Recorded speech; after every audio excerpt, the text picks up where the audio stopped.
All right, welcome back to SportsLine, everybody. In just a couple of minutes, we should have Jason Wolf from the Tennessean to talk more about what's going on with the Tennessee Titans. But for now, back to the phones. Joe on line 3. Hey, Joe.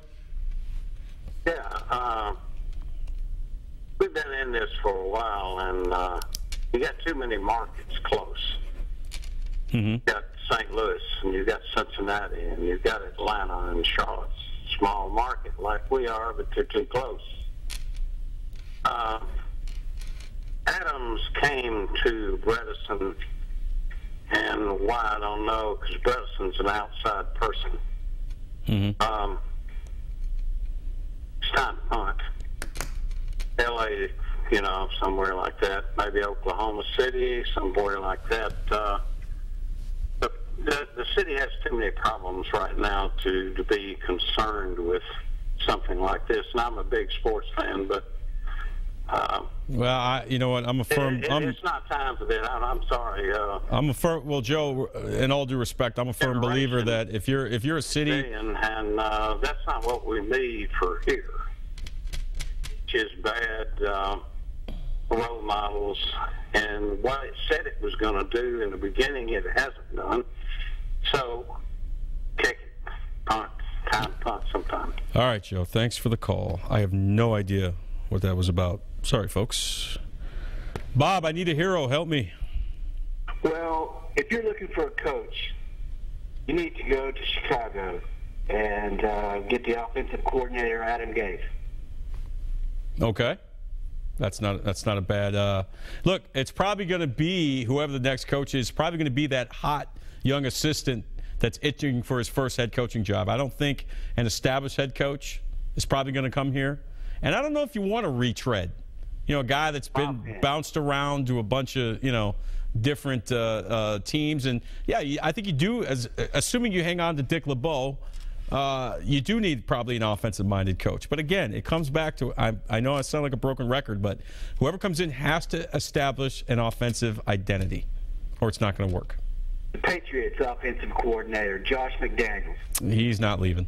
He tried the head coaching thing once. It blew up in his face. I think he's very, very cushy where he's at. Put it this way, it would take a lot of money to get him here. But if they could do it. They need to come to Nashville. It's city. Well, I don't disagree with you there. I mean, we all live and work here. We love this city. Thanks for the call. We appreciate it. All right, we're going to check in. Stay on the line if you're on hold, but we do want to check in with our buddy Jason Wolf, who covers the Titans for the Tennessean. Jason, how are you tonight, buddy? Hey, how's it going? I know it's been a busy 24 to 36 hours for you. So this is your first season on the beat covering the Titans for the Tennessean, and halfway through you get the coach fired. Congratulations. I hope you're happy.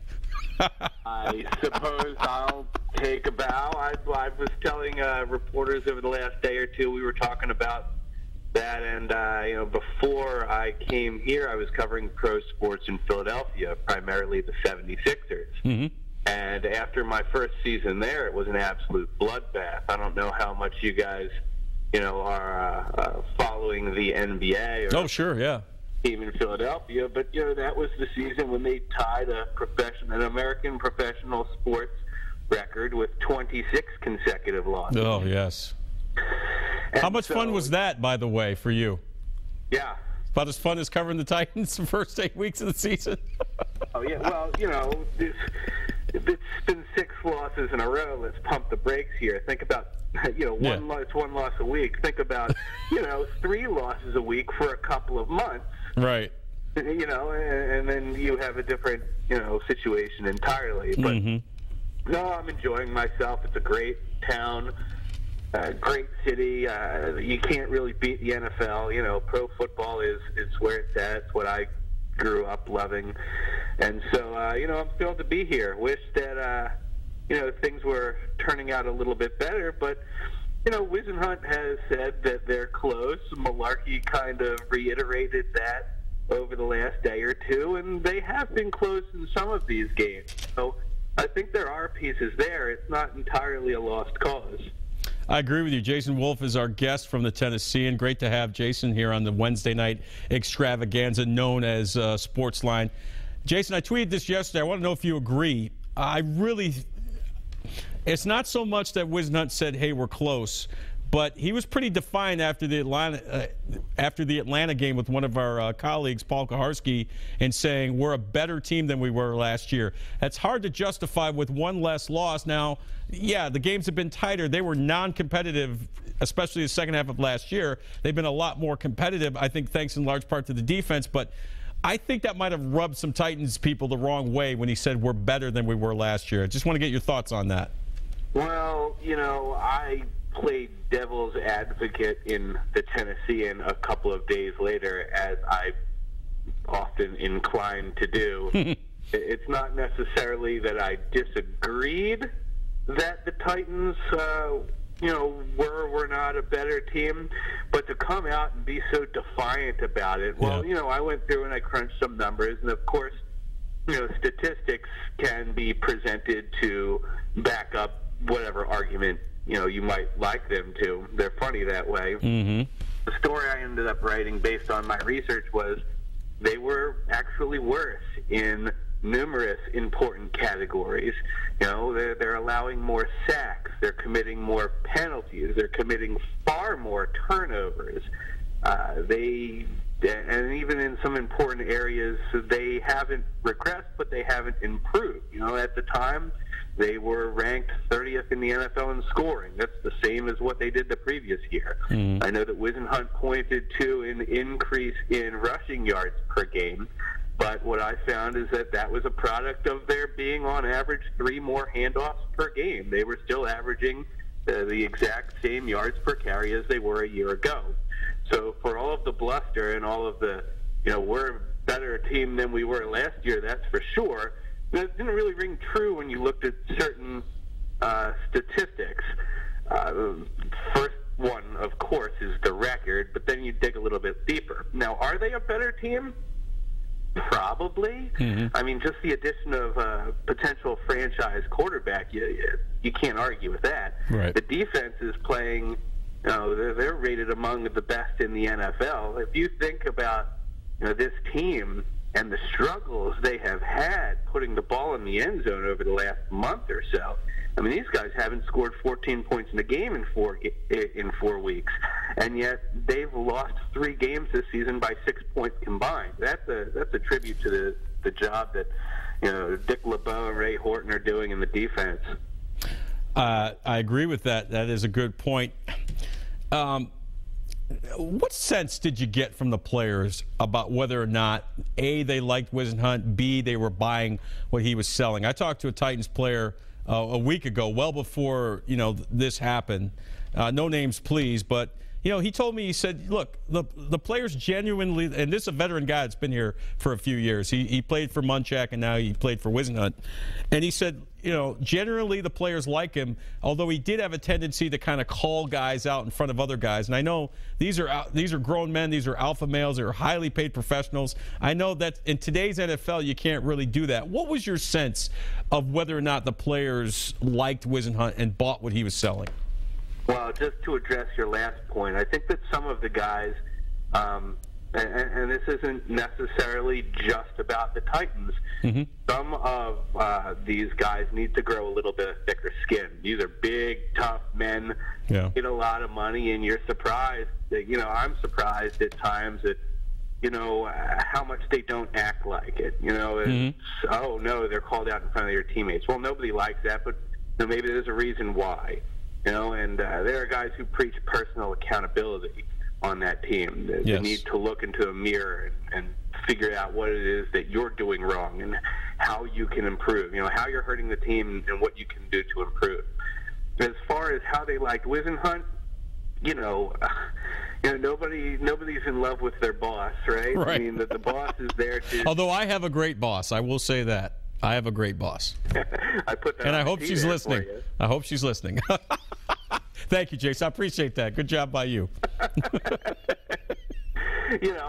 So I don't think it boils down to how much they like him or how much they dislike him. There are coaches who are taskmasters that the players hate and the team does well. There are coaches where the players love the guy and the team plays like garbage. So I'm not sure how necessarily relevant that was. I didn't get the impression that anybody extremely disliked Ken Wisenhunt in that locker room. At the same time, you lose 20 of 23 games, and you know as well as I do that there's a big difference between what somebody says and what somebody means, yep. what they do, you know, how they carry themselves, how they act. And these players spoke every week. They said the same things. We all believe we can win, you know, everything, you know, we're working hard, and all of that very well may be true, but I got the sense that it was rote. You know what I mean? Yeah. It was just, they were going through the company motions, line, in a sense. Mm-hmm. And today, you know, I know Mariota said, well, he didn't notice any change today in practice. You know, the guys always compete at a very high level. You know, I respectfully disagree a little bit. I saw some real fire today, and that's only human nature. You know, sure. The boss gets the axe, and people look around. Players told me today, you know, it is a wake-up call. Sure. It really is. And as much as it's academic, you know, we all know that. It is human nature. And so when you make a change like this, guys take notice and they act accordingly.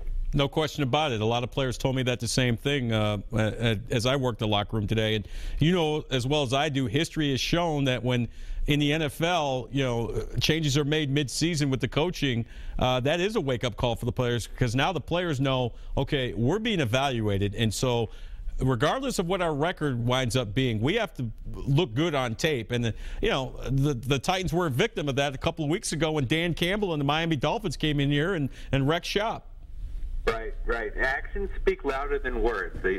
For the coach, for the players, for you and I, for everybody else out there. You can say one thing, but it's what you actually do. That's what matters.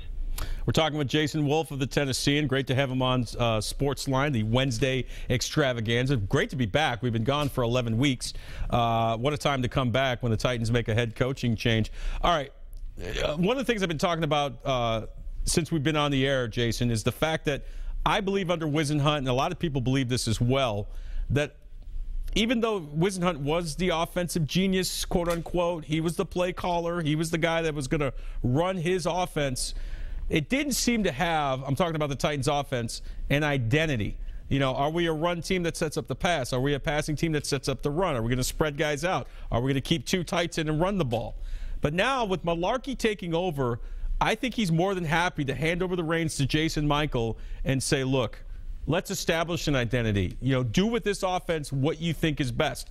I'll chime in as needed because I'm the head coach. I'll tell you whether or not to go for two. I'll tell you whether or not we're going to go for it on fourth down. But it's your offense. You run it the way you see fit. And yeah, I got a lot of respect for Jason Michael. I think this offense could develop an identity in this next, 8 or 9 weeks, and I think they're going to. I think we're going to see some improvement, especially in the run game. What do you think? I agree, but I think the key there is simplification. You know, with Michael being given play calling responsibilities, he's streamlining that process. He's removing himself from the actual play calling. He's letting the offensive coordinator handle it, and send those calls down. And he said himself, if there's an issue that needs to be addressed, he'll do it between series. Mm-hmm. But you can take that concept and, branch that out across the entire offense. So now Antonio Andrews was referred to as the workhorse. Yes. Running back today. All right, so you're not going to have Andrews in on one play, and then Dexter McCluster in on another, and then maybe Bishop Sankey, and then back to McCluster, and then back to Sankey, and then back to Andrews. Nobody gets in a rhythm that way. That's not how offenses work. And look, I don't know even the tiniest fraction of football compared to Ken Wisenhunt. I'm comfortable, just putting that out. Right. I know. Right. He's forgotten more about football than you and I will ever know. That's no question about it. Exactly. But I think if you objectively look at the situation, he talks about how many young guys are on the roster, first and second year players, and that's true, and how guys like Dorial Green-Beckham are having difficulty grasping his offensive concepts. Well, then you need to dial it down, man. You need to do something that the players are going to get and play to their strengths, and that's exactly what Mularkey said his philosophy has always been. And that's easy to say. I'm not saying that's easy to do, But if you simplify the process, now you have your number one running back. You ride or die with him. You give him the ball. He's the man you're feeding. You have room for a change of pace. That's fine. But the players know where they stand, and you move forward in that direction. He's reworking the offensive line. He said today he's experimenting with different lineups, which is great. Something needs to change there, obviously. Right.